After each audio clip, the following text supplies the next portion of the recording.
Hello, my name is Ted, and today I'm going to share with you some of my experiences of flying Cessna airplanes. Here's a picture of me one day after a flight that I took at the local airport with one of the Cessnas up there that I rent while I'm taking lessons. There are many things that you need to have prior to taking a flight in any airplane, much less a Cessna airplane. And the first thing that you start off with is your flight bag. And there's really nothing special about the bag. You can use almost any bag, but they do have flight bags that are designed with some pockets in it to carry certain items.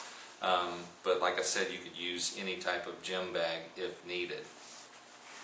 Some of the stuff that you have in the bag are the things that are very important for you to take with you on your trip when you're flying. The most important thing to have is you have to have a license to fly an airplane, just like you have a license to drive a car. And that is my license right there. And then you also, at all times, have to carry a logbook with you of every hour that you've ever flown in every airplane. Both day and night hours are tracked separately, and everything has to be in this log, and it has to be up to date. Basically, if you get stopped by the FAA, which are the people that regulate pilots, you can be fined for not having your license with you and not having your book up to date at all times.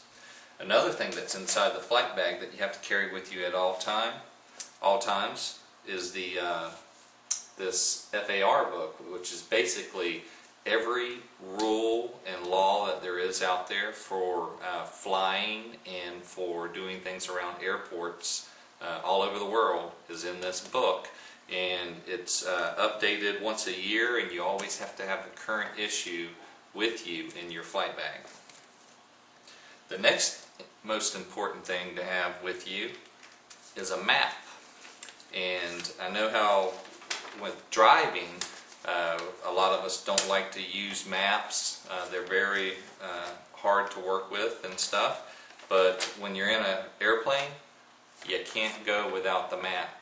Because if your computer system ever goes down while you're up in the air and you don't have this map with you, you can get lost. And it's not like getting lost on the street.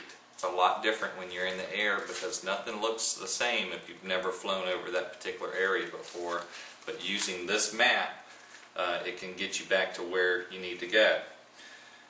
With that being said, another instrument that's in your bag is this flight computer. And this flight computer helps you do many things, but of some of those things that it will help you do, it will measure distance for you when you are lost. When you're looking on a map and you're trying to see how long it takes you to get to a certain airport, it'll measure that time out for you. It will also measure your fuel out to see if you have enough fuel to get to places like that, and that's very important during an emergency situation.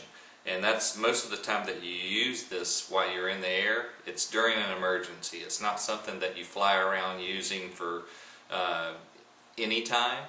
You should already have your flight plan mapped out, your fuel mapped out, and everything. But if you get diverted to another airport or for whatever reason, you have to use this to measure out to make sure you can get there. If this goes down, then you have the standard backup.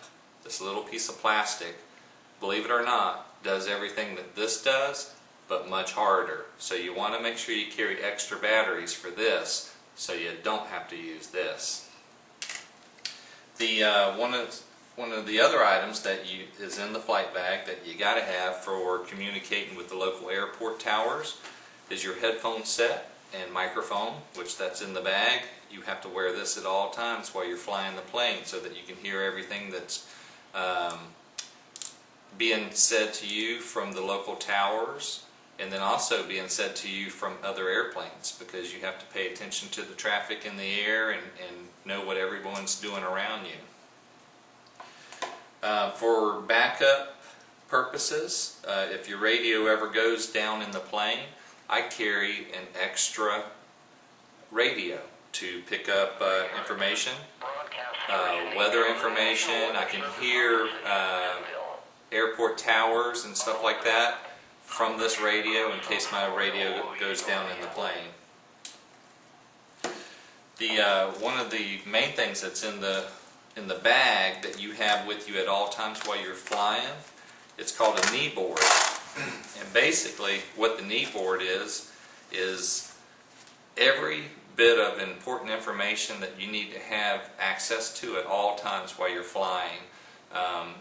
There are some other things that you keep in your bag, but your bag's in the back seat. You can't really get to it when you're flying very easily, so you keep all the important information in here